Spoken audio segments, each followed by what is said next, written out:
Hello dear friends, कैसे हैं आप सब। उम्मीद है आप सब ठीक होंगे। तो आज का जो टॉपिक है वो है MCQ on pricing under various forms of market. ये जो टॉपिक है pricing under various forms of market. Economics का बहुत ही टफ टॉपिक मैं भी कह सकता हूँ, माइक्रो इकोनॉमिक्स से ही डील है, बहुत ही अच्छा टॉपिक है। तो जो आज मैंने एमसीक्यू लिए हैं, मैंने ज़्यादा हाई लेवल एमसीक्यू नहीं रखे हैं, मैंने इजी टू मॉडरेट लेवल के एमसीक्यू रखे हैं, ताकि ये जो टॉपिक है आप यहाँ से अगर एमसीक्यू बन सकते हैं तो बहुत ही हाई लेवल तक भी जा सकता है एग्जामिनर, लेकिन उतने हाई लेवल नहीं आ सकते यहाँ पर। वो तो यूजीसी नेट या उससे भी कोई हाई लेवल एग्जाम जो इकोनॉमिक्स में, जो यहाँ पर इकोनॉमिक्स सिर्फ और इकोनॉमिक्स है तो वहाँ पर वो आ सकते हैं। लेकिन यहाँ पर चूंकि इकोनॉमिक्स एक छोटा सा 10 से 15 मार्क्स का ये जो सेशन है, टॉपिक्स एग्जाम में होते हैं, तो वहाँ पर ऐसे एमसीक्यूज, खतरनाक जो डेंजरस एमसीक्यूज वो नहीं आते हैं। तो नॉर्मल एमसीक्यूज आपको देखने मिलेंगे वहाँ पर। तो चलिए क्वेश्चन नंबर 1 की तरह। क्वेश्चन नंबर 1 है स्क्रीन पे, price discrimination under oligopoly depends on.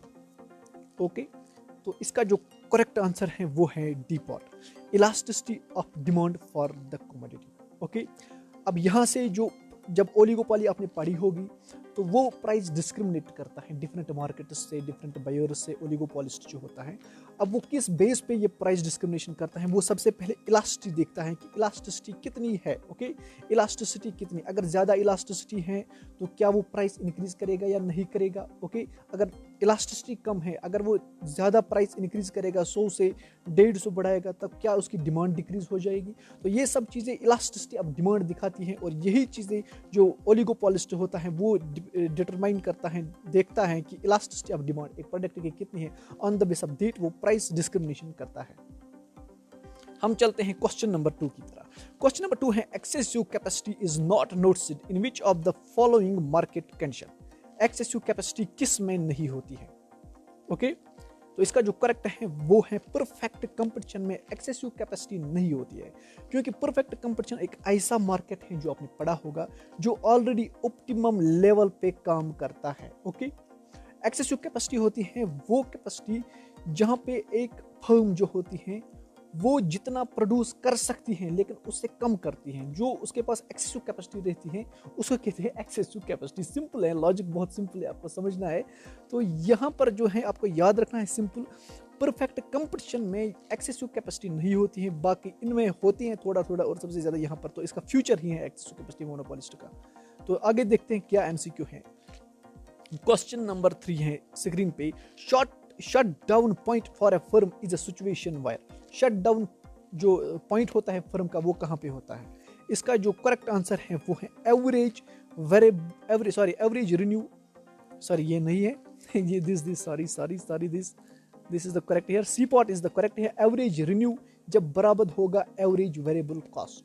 Okay, यहाँ पर एक फर्म का शट डाउन पॉइंट होता है, यानी कि एक फर्म यहाँ पर टेम्पररी या परमानेंटली अपनी जो फर्म है वो क्लोज कर सकती है। ओके, अब इसका क्या मतलब है, एवरेज रिन्यू बराबर एवरेज वेरिएबल कॉस्ट। इसका क्या मतलब होता है, इसका मतलब सिंपल होता है भाई कि जो भी रिन्यू आता है फर्म का इस वक्त, वो हार्डली उस रिन्यू से अपने जो एवरेज वेरिएबल कॉस्ट है, जो लेबर कॉस्ट होता है वगैरह वगैरह, वो हार्डली उससे पूरा करता है। जो रिन्यू आता है फर्म का उसे हार्डली पूरा करता है, तो इसको कहते हैं एवरेज वेरिएबल कॉस्ट को कवर करता है। तो यहाँ जहाँ पर एक फर्म सिर्फ अपने एवरेज वेरिएबल कॉस्ट को कवर करते हैं उस पॉइंट को कहते हैं शट डाउन पॉइंट। तो हम चलते हैं क्वेश्चन नंबर 4 की तरह। Which among the following market has only one buyer for a product. बहुत इजी है, इसका जो करेक्ट है वो है मोनोसोमी में एक ही बायर होता है। Question number 5, the causes of emergency of monopoly is. अब मोनोपोली क्यों अराइज होती है, इसका मैंने आंसर भी है, डी है यहाँ पर। अब मोनोपोली क्यों अराइज होती है, कैसे अराइज होती है। Concentration of ownership of raw material, किसी के पास बहुत ज़्यादा रॉ मटेरियल है वो मोनोपोली हो जाती है। लीगल प्रोटेक्शन, गवर्नमेंट उसे लीगल प्रोटेक्शन देती है, लाइसेंस वगैरह, पेटेंट, स्टेट रेगुलेशन वगैरह, तो ये सब चीज़ें इन चीज़ों से मोनोपोली अराइज होती है। तो क्वेश्चन नंबर 6 है स्क्रीन पे, the average revenue and industry demand curve are same. किस चीज़ में एवरेज रेवेन्यू, किस मार्केट में एवरेज रेवेन्यू एंड इंडस्ट्री की जो मार्केट डिमांड कर्व होती है वो सेम होती है। The correct answer here is O monopoly. Okay, A part is the correct here. ये आपने देखा होगा इस तरीके से और इस तरीके से। ओके, ये दिस क्या बोलते हैं इसको, मोनोपोली में डिमांड कर्व होती है और यही होती है एवरेज रेवेन्यू कर्व भी। ओके, और ये जो होती है ये दूसरी, ये होती है मार्जिनल रेवेन्यू, उसको छोड़ दो, ये यहाँ पर नहीं है, ये आपको याद रखना, ये होते हैं एवरेज रेवेन्यू कर्व भी। तो हम चलते हैं नेक्स्ट एमसीक्यू की तरह, क्वेश्चन नंबर 7 की तरह है। 7 है स्क्रीन पे, under perfect competition the price of product can be controlled, can not be controlled. तो इसका जो करेक्ट आंसर है वो है can not be controlled. Question number 7 का जो करेक्ट आंसर है वो है बी पॉट। ये हम परफेक्ट कंपटीशन में प्राइस को कंट्रोल नहीं कर सकते हैं। हम चलते हैं क्वेश्चन नंबर 8 की तरह। Firms under perfect competition in the short run can earn only. अब शॉर्ट रन में आपको बताना है कि क्या परफेक्ट कंपटीशन कर सकता है। Abnormal profit, normal profit, loss, इसका जो करेक्ट है वो है एनी ऑफ द अबव। आपको पता होगा शॉर्ट रन में फर्म नहीं आ सकती हैं, एंट्री नहीं कर सकती हैं, चाहे परफेक्ट कंपटीशन हो या कोई और एक्सेप्ट मोनोपोली। मोनोपोली में शॉर्ट रन और लॉन्ग रन सेम होता है, कोई फर्क नहीं पड़ता है, ज़्यादा सेम ही होता है। तो यहाँ पर जो है, यहाँ पर जो परफेक्ट कंपटीशन में है, यहाँ पर एबनॉर्मल प्रॉफिट्स भी हो सकते हैं शॉर्ट रन में, नॉर्मल प्रॉफिट्स भी, लॉस भी हो सकता है। तो करेक्ट आंसर रिजल्ट है वो। हम चलते हैं क्वेश्चन नंबर 9 की तरह। क्वेश्चन नंबर 9 है स्क्रीन पे, product differentiation is a defining characteristics of. Product differentiation आपको पता होगा, ये तो मोनोपोलिस्ट का कंपटीशन है और मोनोपोलिस्ट कंपटीशन में प्रोडक्ट डिफरेंशिएशन बहुत ही इंपॉर्टेंट फीचर है और साथ में एडवर्टाइजिंग भी बहुत ही इंपॉर्टेंट फीचर है। ये आपको मिस नहीं करना है, ये आपको याद रखना है। Question number 10, in the oligopoly price fixing game the pay off और द।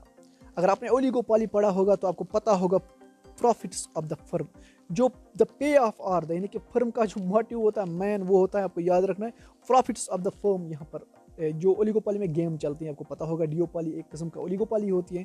तो वहाँ पर जिस तरह से एक डियोपोली का मॉडल होता है, एक फर्म प्राइस बढ़ाती है तो दूसरा भी बढ़ाती है, एक फर्म कम करती है तो दूसरा भी कम करती है, ऐसी गेम चलती है। तो मेन जो मोटिव होता है वो होता है प्रॉफिट ऑफ द फर्म।